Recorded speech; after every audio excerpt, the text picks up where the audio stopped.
जय श्री कृष्ण। श्रीमद् भगवद गीता चतुर्थ अध्याय ज्ञान कर्म संन्यास योग। कर्म योग का तत्व बड़ा ही गहन है, इसलिए चतुर्थ अध्याय में भगवान पुनः उसके संबंध में बहुत सी बातें बतलाने के उद्देश्य से उसी का प्रकरण आरंभ करते हुए उस कर्म योग की परंपरा बतलाकर उसकी अनादिता सिद्ध करते हुए प्रशंसा करते हैं। श्री भगवान बोले, मैंने इस अविनाशी योग को सूर्य से कहा था। सूर्य ने अपने पुत्र वैवस्वत मनु से कहा और मनु ने अपने पुत्र राजा इक्ष्वाकु से कहा। हे परंतप अर्जुन, इस प्रकार परंपरा से प्राप्त इस योग को राज ऋषियों ने जाना, किंतु उसके बाद वह योग बहुत काल से इस पृथ्वी लोक में लुप्त प्राय हो गया।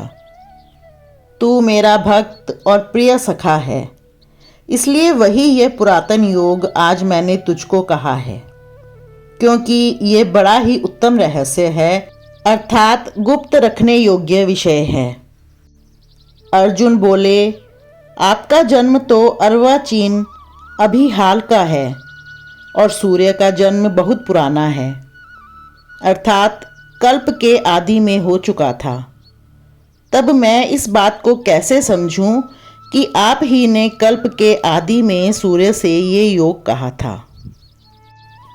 श्री भगवान बोले, हे परंतप अर्जुन, मेरे और तेरे बहुत से जन्म हो चुके हैं, उन सबको तू नहीं जानता, किंतु मैं जानता हूँ। मैं अजन्मा और अविनाशी स्वरूप होते हुए भी तथा समस्त प्राणियों का ईश्वर होते हुए भी अपनी प्रकृति को अधीन करके अपनी योग माया से प्रकट होता हूँ।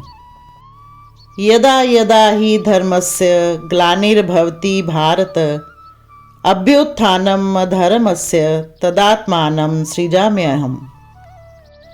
हे भारत, जब जब धर्म की हानि और अधर्म की वृद्धि होती है, तब तब ही मैं अपने रूप को रचता हूँ, अर्थात साकार रूप से लोगों के सम्मुख प्रकट होता हूँ। परित्राणाय साधूनां विनाशाय च दुष्कृतां धर्म संस्थापनार्थाय संभवामि युगे युगे। साधु पुरुषों का उद्धार करने के लिए, पाप कर्म करने वालों का विनाश करने के लिए और धर्म की अच्छी तरह से स्थापना करने के लिए मैं युग युग में प्रकट हुआ करता हूँ। हे अर्जुन, मेरे जन्म और कर्म दिव्य अर्थात निर्मल और अलौकिक हैं। इस प्रकार जो मनुष्य तत्व से जान लेता है, वह शरीर को त्याग कर फिर जन्म को प्राप्त नहीं होता, किंतु मुझे ही प्राप्त होता है। पहले भी जिनके राग, भय और क्रोध सर्वथा नष्ट हो गए थे और जो मुझ में अनन्य प्रेम पूर्वक स्थित रहते थे, ऐसे मेरे आश्रित रहने वाले बहुत से भक्त उपर्युक्त ज्ञान रूप तप से पवित्र होकर मेरे स्वरूप को प्राप्त हो चुके हैं।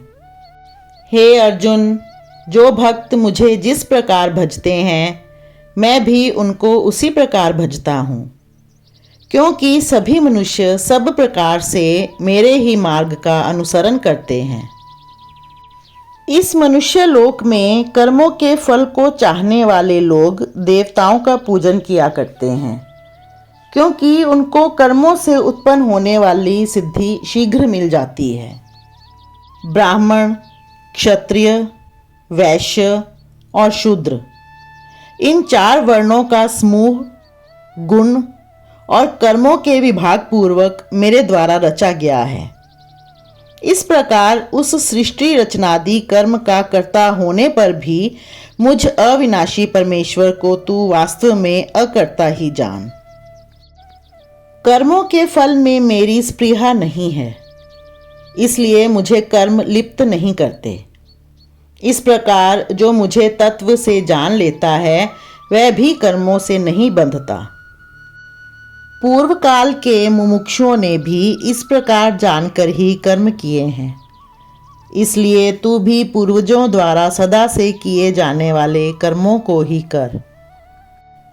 कर्म क्या है और अकर्म क्या है, इस प्रकार इसका निर्णय करने में बुद्धिमान पुरुष भी मोहित हो जाते हैं। इसलिए वह कर्म तत्व मैं तुझे भली भांति समझाकर कहूँगा, जिसे जानकर तू अशुभ से अर्थात कर्म बंधन से मुक्त हो जाएगा। कर्म का स्वरूप भी जानना चाहिए और अकर्म का स्वरूप भी जानना चाहिए तथा विकर्म का स्वरूप भी जानना चाहिए, क्योंकि कर्म की गति गहन है। जो मनुष्य कर्म में अकर्म देखता है और जो अकर्म में कर्म देखता है, वह मनुष्यों में बुद्धिमान है और वह योगी समस्त कर्मों को करने वाला है।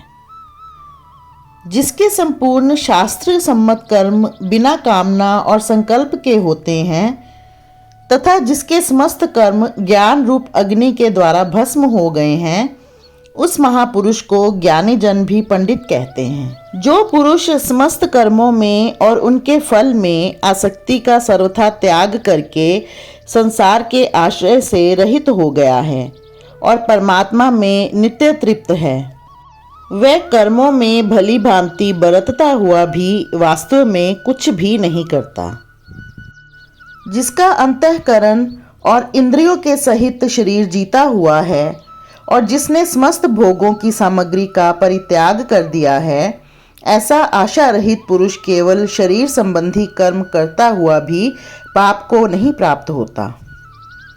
जो बिना इच्छा के अपने आप प्राप्त हुए पदार्थ में सदा संतुष्ट रहता है, जिसमें ईर्ष्या का सर्वथा अभाव हो गया है, जो हर्ष शोक आदि द्वंद्वों से सर्वथा अतीत हो गया है, ऐसा सिद्धि और असिद्धि में सम रहने वाला कर्मयोगी कर्म करता हुआ भी उनसे नहीं बंधता।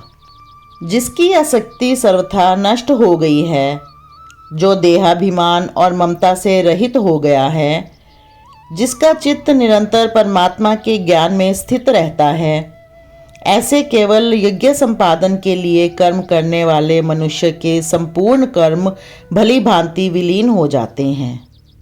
जिस यज्ञ में अर्पण अर्थात स्रुआ आदि भी ब्रह्म है और हवन किए जाने योग्य द्रव्य भी ब्रह्म है तथा ब्रह्म रूप कर्ता के द्वारा ब्रह्म रूप अग्नि में आहुति देना रूप क्रिया भी ब्रह्म है, उस ब्रह्म रूप में स्थित रहने वाले योगी द्वारा प्राप्त किए जाने योग्य फल भी ब्रह्म ही है। दूसरे योगी जन देवताओं के पूजन रूप यज्ञ का ही भली भांति अनुष्ठान किया करते हैं और अन्य योगी जन पर ब्रह्म परमात्मा रूप अग्नि में अभेद दर्शन रूप यज्ञ के द्वारा ही आत्म रूप यज्ञ का हवन किया करते हैं। अन्य योगी जन क्षोत्र आदि समस्त इंद्रियों को संयम रूप अग्नियों में हवन किया करते हैं और दूसरे योगी लोग शब्द आदि समस्त विषयों को इंद्रिय रूप अग्नियों में हवन किया करते हैं। दूसरे योगी जन इंद्रियों की संपूर्ण क्रियाओं को और प्राणों की समस्त क्रियाओं को ज्ञान से प्रकाशित आत्म संयम योग रूप अग्नि में हवन किया करते हैं। कई पुरुष द्रव्य संबंधी यज्ञ करने वाले हैं, कितने ही तपस्या रूप यज्ञ करने वाले हैं तथा दूसरे कितने ही योग रूप यज्ञ करने वाले हैं और कितने ही अहिंसादि तीक्ष्ण व्रतों से युक्त यत्नशील पुरुष स्वाध्याय रूप ज्ञान यज्ञ करने वाले हैं।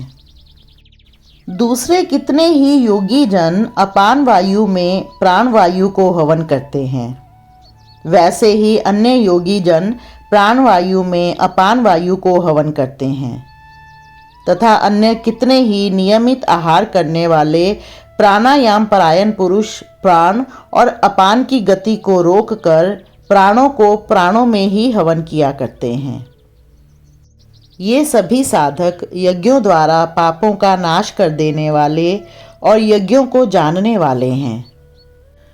हे कुरुश्रेष्ठ अर्जुन, यज्ञ से बचे हुए अमृत का अनुभव करने वाले योगी जन सनातन पर ब्रह्म परमात्मा को प्राप्त होते हैं और यज्ञ ना करने वाले पुरुष के लिए तो यह मनुष्य लोग भी सुखदायक नहीं है फिर परलोक कैसे सुखदायक हो सकता है।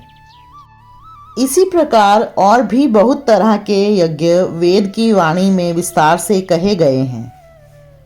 उन सबको तू मन, इंद्रिय और शरीर की क्रिया द्वारा संपन्न होने वाले जान। इस प्रकार तत्व से जानकर उनके अनुष्ठान द्वारा तू कर्म बंधन से सर्वथा मुक्त हो जाएगा। हे परंतप अर्जुन, द्रव्यमय यज्ञ की अपेक्षा ज्ञान यज्ञ अत्यंत श्रेष्ठ है तथा यावन मात्र संपूर्ण कर्म ज्ञान में समाप्त हो जाते हैं। उस ज्ञान को तू तत्वदर्शी ज्ञानियों के पास जाकर समझ। उनको भली भांति दंडवत प्रणाम करने से, उनकी सेवा करने से और कपट छोड़कर सरलता पूर्वक प्रश्न करने से वे परमात्म तत्व को भली भांति जानने वाले ज्ञानी महात्मा तुझे उस तत्व ज्ञान का उपदेश करेंगे, जिसको जानकर फिर तू इस प्रकार मोह को नहीं प्राप्त होगा।